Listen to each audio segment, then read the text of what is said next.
Selamat datang di channel Double Extreme. Kali ini kita akan membagikan sedikit tips dalam mengecat. Jadi untuk pengecatan dengan hasil tekstur bisa glossy atau mengkilap.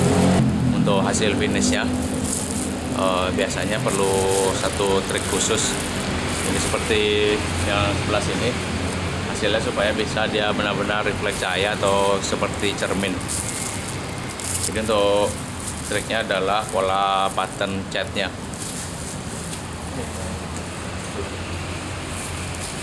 Jadi kalau kita ngecat patternnya segini, jadi overlap berikutnya kita gunain 50% ya, supaya hasil ketebalan catnya bisa benar sama dan sangat rata. Kalau kita tumbuk 2 kali atau ketebalan hasilnya, dia bisa bentuk bercak air atau sampai terlalu tebal, itu juga kurang bagus hasilnya. Kalau kita terlalu tipis, dia ada gap di tengah-tengah, dan nanti pada saat kita kalau tumpuk di tengah-tengahnya, hasilnya tidak sama rata tebalnya. Jadi untuk patternnya memang harus terbiasa dengan handle catnya atau dengan spray gunnya. Jadi kalau kita patternnya di sini 1 kali. Nah, ini adalah patternnya kita. Jadi untuk penumpukan berikutnya adalah separuhnya di sini. Jadi kalau tadi patternnya di sini, kita harus taruh patternnya separuh di bawahnya lagi. Jadi kita harus taruh di sebelah sini. Jadi untuk patternnya separuh di sini dan separuh di sini. Ya, jadi berikutnya lagi kita taruh patternnya di sini sampai di sini adalah poin tengahnya. Nah, jadi pattern satu tumbuk separuh, jadi hasilnya supaya ketebalannya bisa sama semua catnya. Apabila kita patternnya nggak rata atau tumpuknya seperti ini, nah, jadi kalau overlapnya nggak bagus, maka di tengah-tengah dia ada gradasi udarnya. Dan apabila kita nanti mau benerin ini, akan jadi over cat atau ketebalan. Nah, jadi pada saat kita tumpuk lagi, nanti ada yang sebelah sini. Nah, ini catnya over. Jadi kita bisa lihat di sini. Sorry, kurang bawah. Ya, catnya lebih over karena terlalu tebal. Jadi kalau tadi yang di sini, nah hasil catnya ketebalannya tidak over, jadi sama semua hasil ketebalan. Sedangkan yang tadi ditumpuk 2 kali ya, catnya di sini lebih tebal daripada yang sebelahnya. Jadi itu tips untuk supaya hasil warnanya sama dan tidak ada gradasi perubahan warna ataupun perubahan ketebalan cat. Jadi kita akan coba nanti di sini. Refleks cahaya, saya akan dapetin refleks cahaya supaya dia bagus.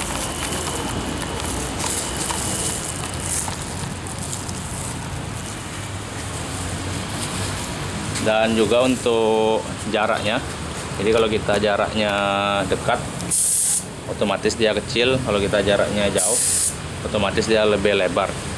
Dan di sini nanti kita tentukan seberapa banyak kita perlu step lompatan dari spray gunnya. Dan juga pada saat kita mengecat, usahakan spray gun selalu tegak lurus. Jadi kalau kita lihat sini, nah, nanti makin ke kanan, tangan kita bisa nekuk seperti ini. Jadi yang bermain di sini supaya dia selalu tegak lurus. Jadi waktu di kiri engsel tangan kita seperti ini, waktu di kanan engsel tangan kita nekuk ke sebelah kiri. Nah, saya akan coba tunjukkan di sini. Jadi sini saya gunakan jaraknya sekitar 10-12 cm.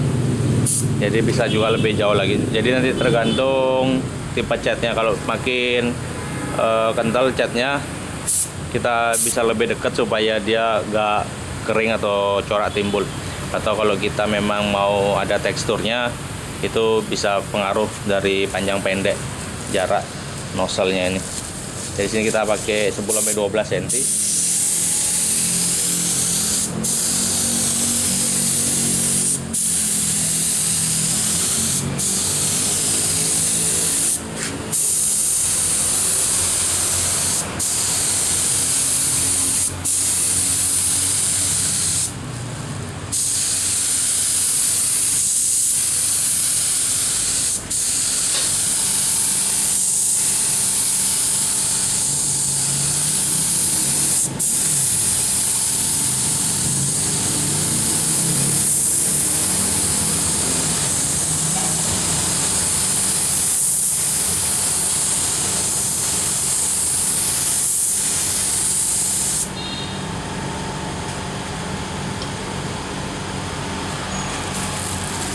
Catnya kemana-mana. Nah, ini hasil pengecatannya. Jadi kalau kita lihat ada masuk untuk refleks cahayanya. Jadi kalau kita lihat dari sini masuk sini, gradasi sama refleks cahayanya harus sama semua. Jadi itu tandanya permukaan atau ketebalan catnya sama semua. Mana cat aja? Banyak kali debu cat.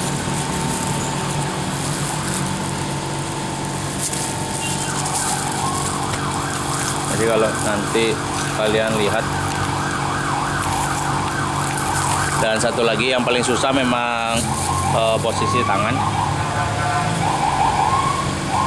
Jadi kalau kalian lihat nanti tangannya, yang paling susah adalah posisi tangan seperti ini. Jadi ini tegak lurus seperti ini.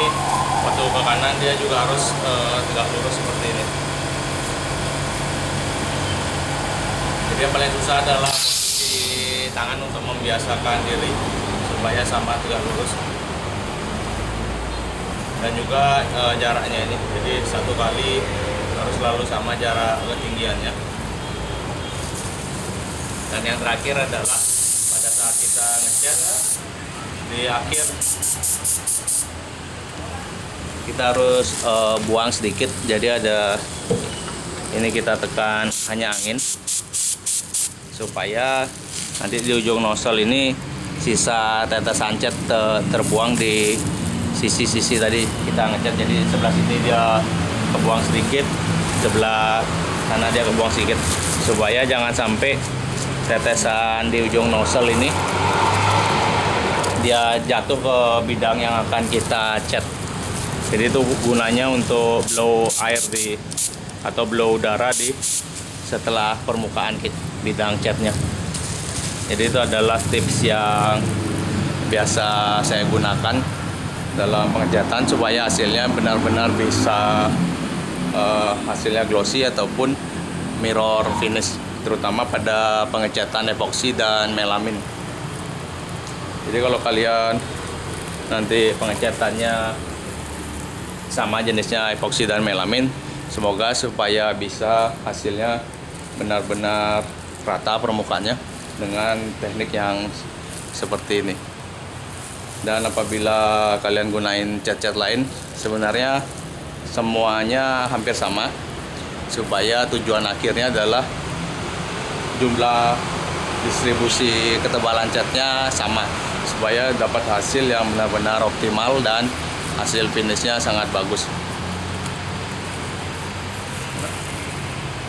Dan seperti itu tips dan trik dari saya kali ini untuk pengecatan dengan spray gun, supaya bisa bermanfaat sama untuk kalian semua.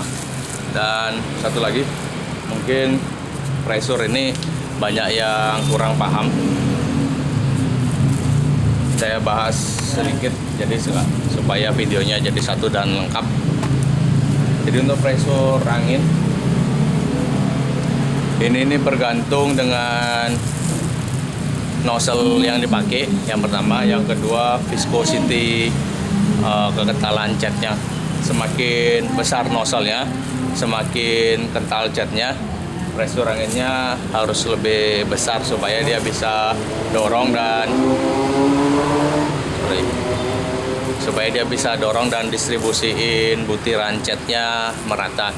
Kecuali nanti pada saat penggunaan dalam cat tekstur. Jadi nozzle-nya besar, viscosity besar, pressure-nya kecil supaya distribusi catnya untuk tekstur nanti bisa keluar jauh lebih besar daripada yang pressure-nya tinggi. Dan bagaimana rule untuk menemukan tekanan udara yang cocok.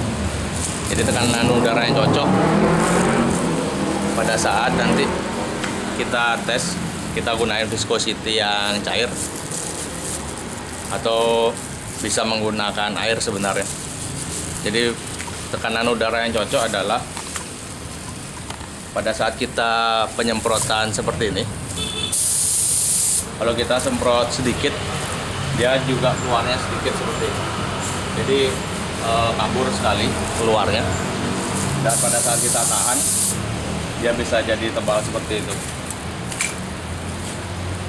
Nah, ini adalah rule bagaimana menentukan tekanan udara yang cocok. Dan juga kalau saya coba besarkan habis ini, misalnya kita over pressure nih, saya set di 60. Jadi hasilnya bakal lebar sekali dan distribusinya bisa lebih acak. Jadi ini tekanan udara 60. Mudah-mudahan kelihatan di kamera semua.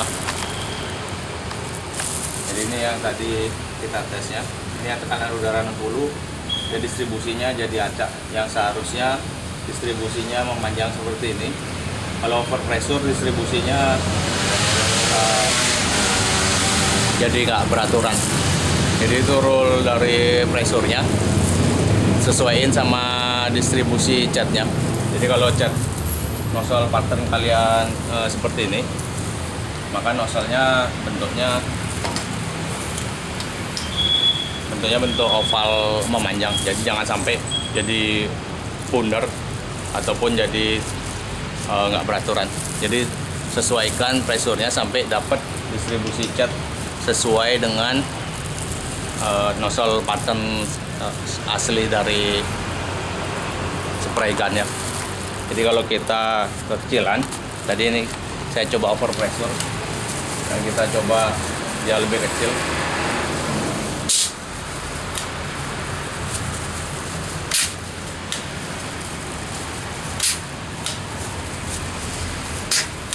Nah, kita coba misalnya di bawah 15. Jadi hasilnya, nah, kalau di bawah 15 hasilnya ada bulir-bulir cat yang besar. Sorry nggak kelihatan tadi. Ini yang hasil yang barusan. Ini di bawah 15. Kita coba lagi di sebelah sini. Nah,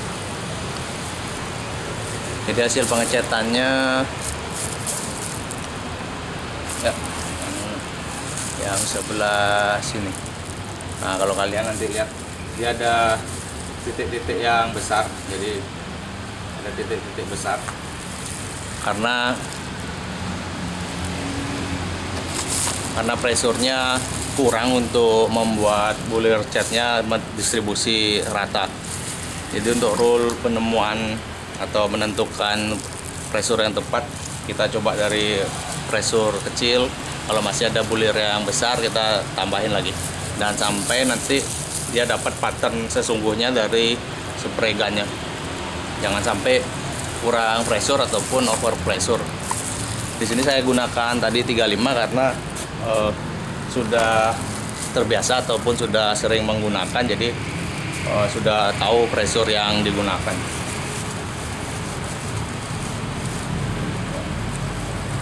Jadi setiap spray gun tidak bisa sama karena nozzle-nya beda, patternnya berbeda.